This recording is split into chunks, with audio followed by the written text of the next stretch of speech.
providing an update on the Canada Post strike. Let's listen in. Canadians from coast to coast ainsi to que coast, celles et ceux our small vivant dans les businesses, régions as well as éloignées, those living in en régions remote dans les communautés autochtones et entre autres and in ont indigenous grandement communities souffert. have suffered greatly. After months of conciliation and mediation supported by the Federal Mediation and Conciliation Service, work stoppages, and the subsequent appointment of a special mediator to assist with the negotiation of their new collective agreements, Canada Post and the Canadian Union of Postal Workers remain unable to reach an agreement.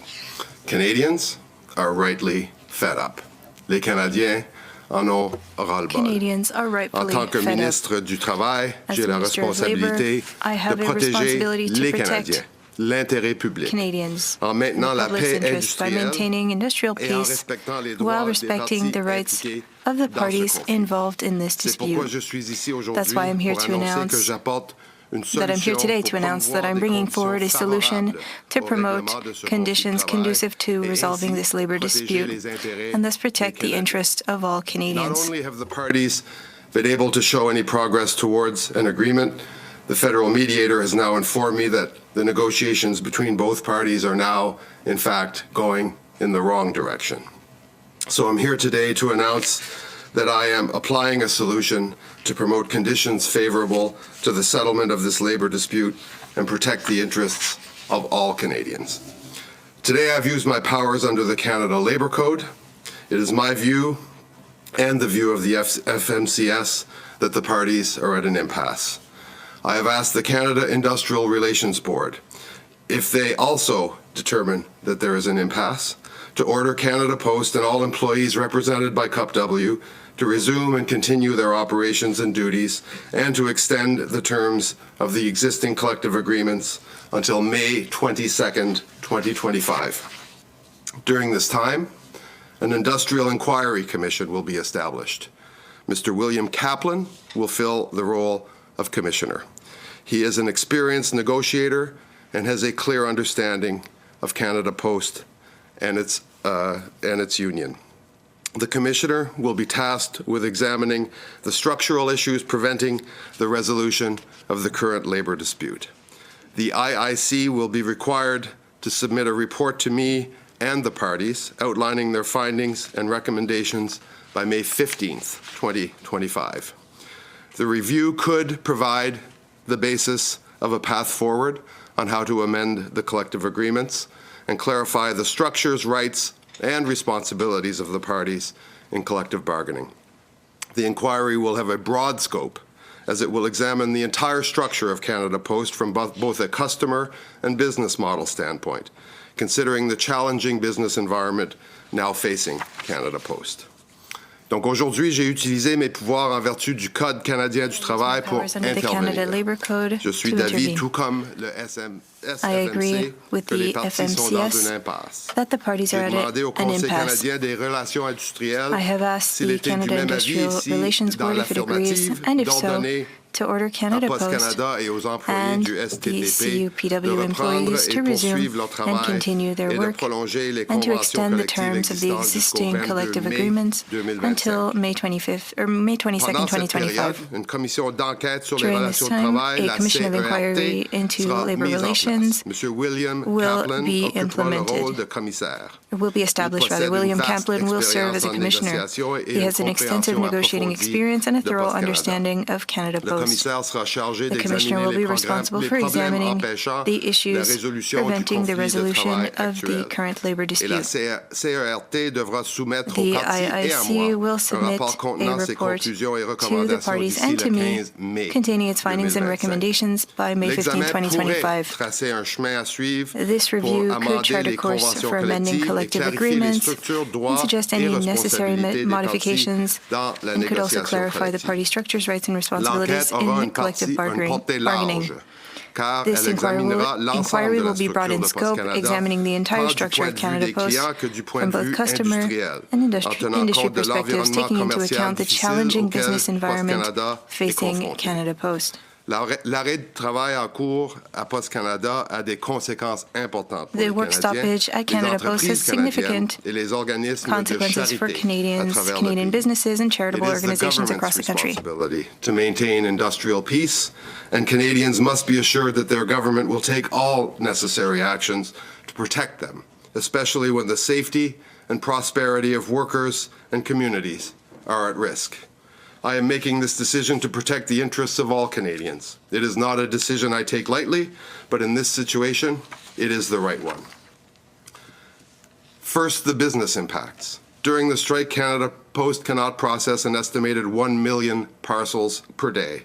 This disruption is particularly detrimental to small and medium-sized businesses, and the economic harm they suffer increases with each passing day, in fact, has accumulated significantly to this date. Second, on charities. Direct mail fundraising is a main way of securing critical annual donations, and all this fundraising has been jeopardized during this dispute. The holiday season is the most important fundraising period, with many charities receiving a significant portion of their annual revenue during the final weeks of the year, particularly in December. And let me pause and just say that I invite all Canadians to consider any way they can to support the charities of their choice, and we obviously hope they avail themselves of all possibilities to do so, whether postal or other means. Third, rural and remote parts of Canada. These areas already have limited access to alternative delivery services and are especially vulnerable to the disruptions caused by a postal strike.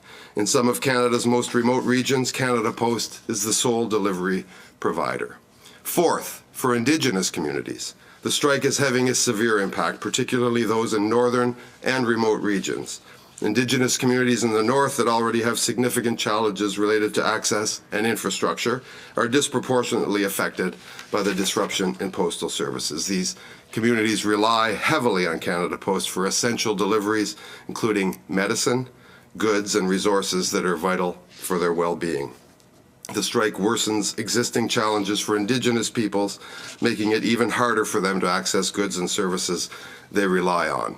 It is the only reliable delivery service available for many communities, and the strike further isolates them from essential resources. The government's intervention is critical to make sure that Indigenous peoples are not left behind and they continue to receive the support they need during this difficult period. And fifth, government services. The labour disruption has had a significant impact here as well. Due to the Canada Revenue Agency's heightened document security requirements, there is no possibility of switching to alternative courier services for most shipments. And as a result, more than 1.65 million pieces of personalized correspondence are currently in secure storage, awaiting delivery. There are also approximately 190,000 passports at Passport Canada facilities waiting to be shipped.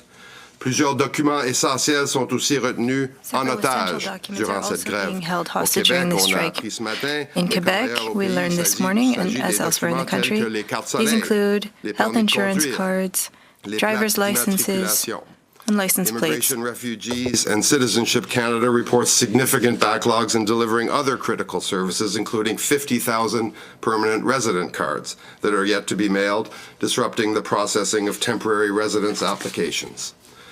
The government is committed to collective bargaining.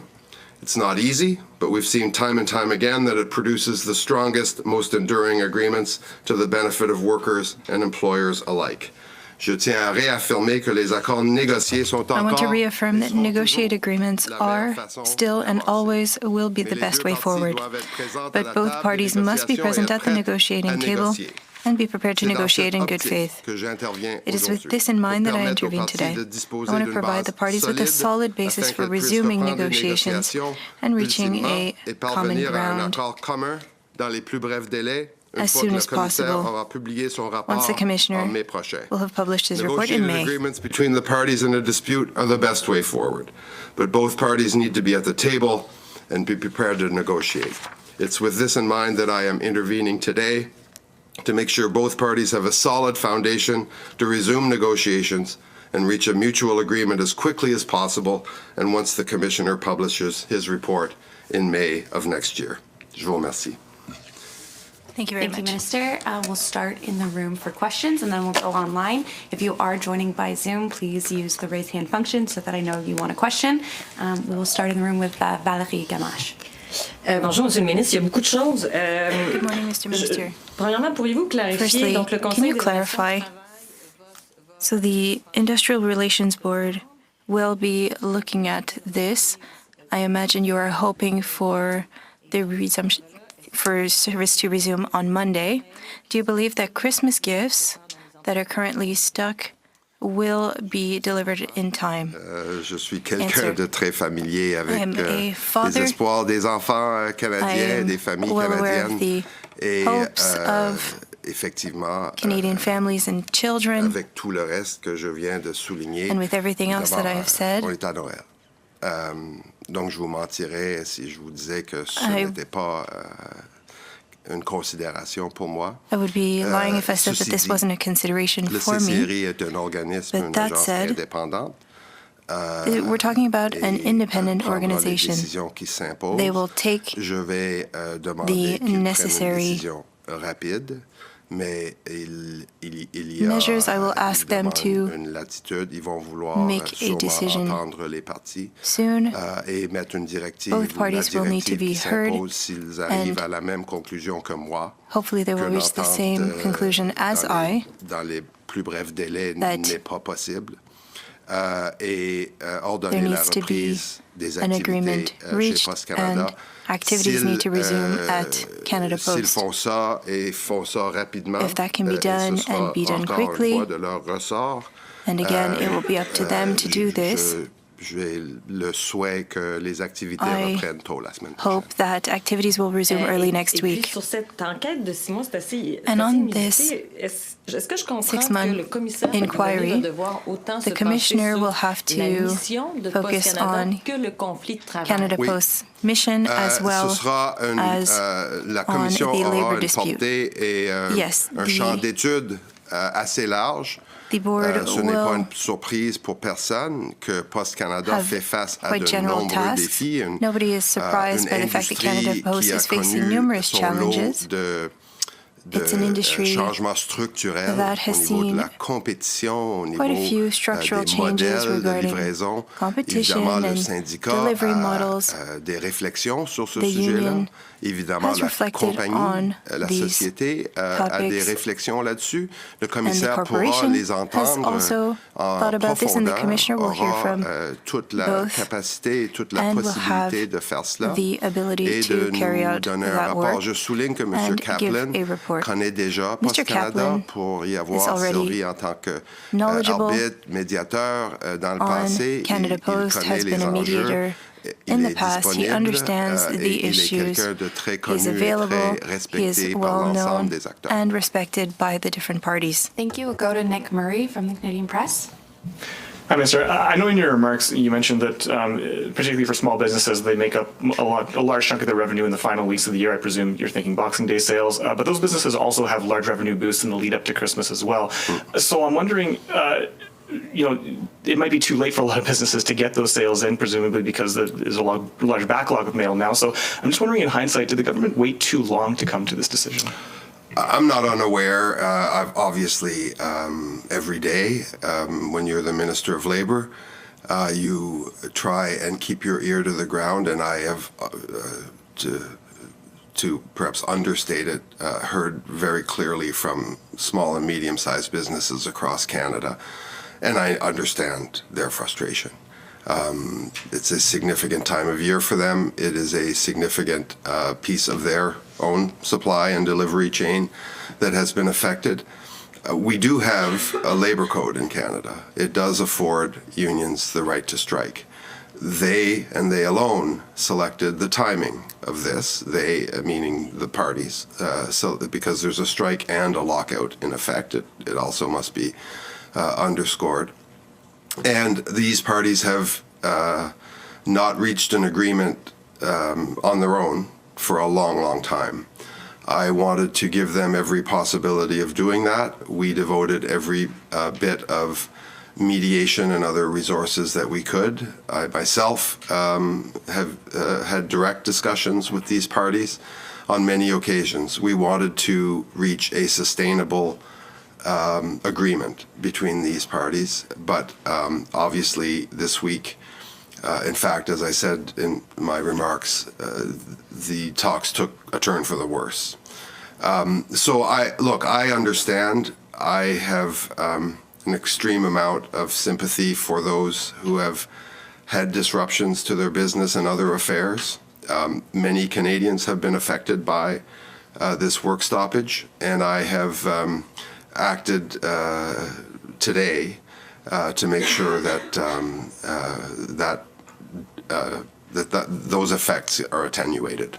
Just to dive into that a little bit more, you talk about the mediator saying that the negotiations were going in the wrong direction, which is different language than we've heard in the past as far as the talks going nowhere. Can you elaborate a little bit more as far as what that wrong direction was, and particularly what tipped the needle for you to come to this decision at this point? Well, I'm not at the table, so I can't comment on, nor is it my role to comment on this respective offers and informal discussions at the table. But suffice to say that positions appeared to have hardened, and it became very clear to me that we were in a total impasse.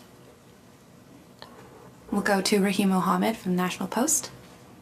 Minister, are you aware of any discussions either within your ministry or elsewhere in the federal government of any sort of compensation for the small and medium-sized vendors who lost 4 weeks of revenues during, as you mentioned, what for many of these vendors was a peak holiday season?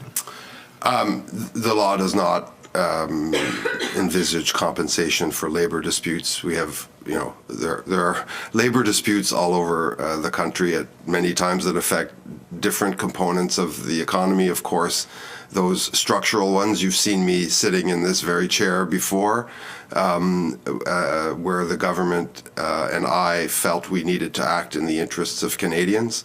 But I do remind people that the right to strike, the right to lockout, labor conflicts happen in a democratic and free society, and that those rights are fundamental, and it's part of who we are, and it's part of our DNA. So this is the third time this year, if you might follow up, that you've had to intervene in this way. Are you worried about what these interventions say about Canada's overarching labor climate and how this labor unrest might play globally to Canada's reputation as a reliable trade and business partner? This is the first time I've had to intervene in this way.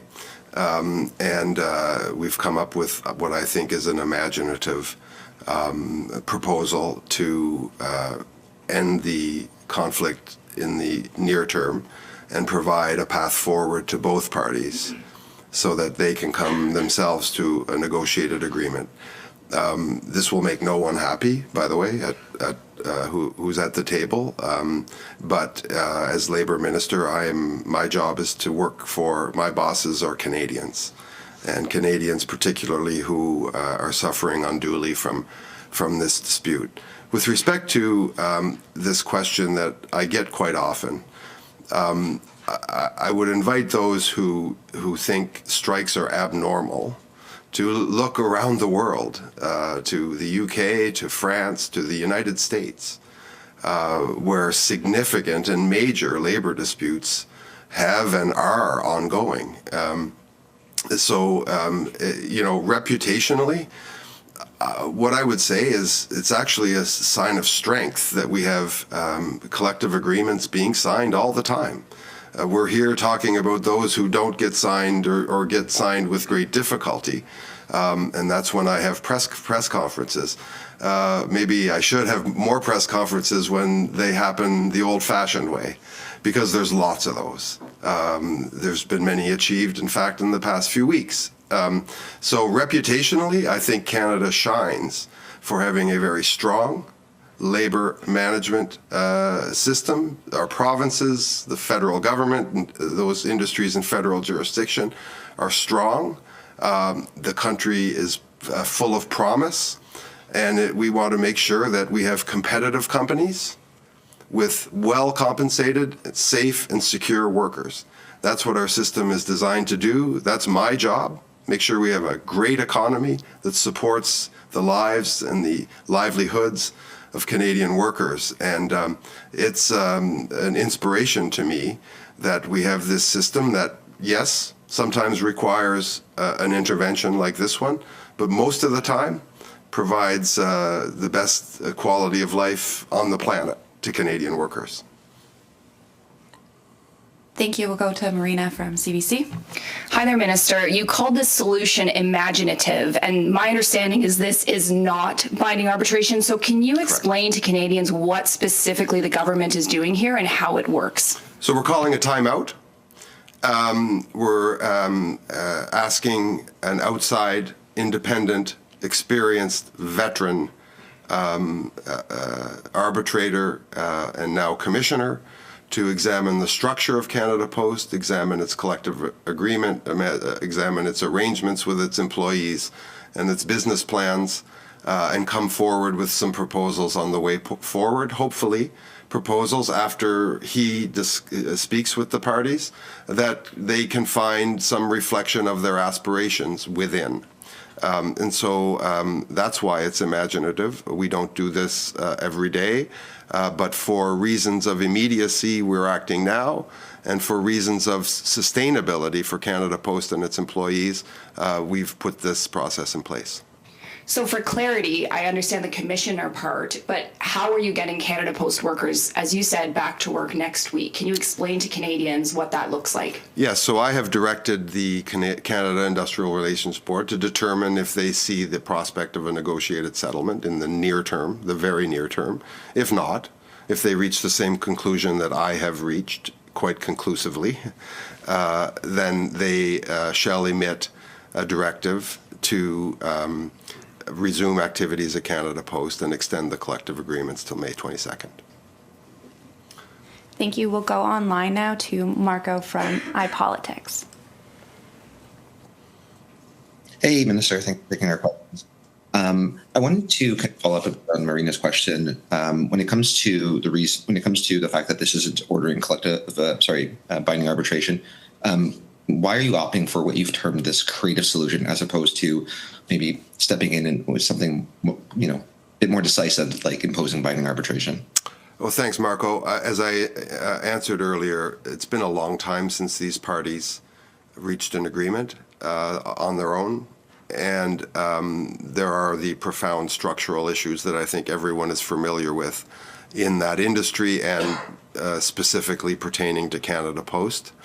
So we want to give collective bargaining an opportunity to succeed, but it is clear to me that some more independent thought and examination is required in order to animate the discussions and to motivate the parties to reach an agreement. And just my follow-up.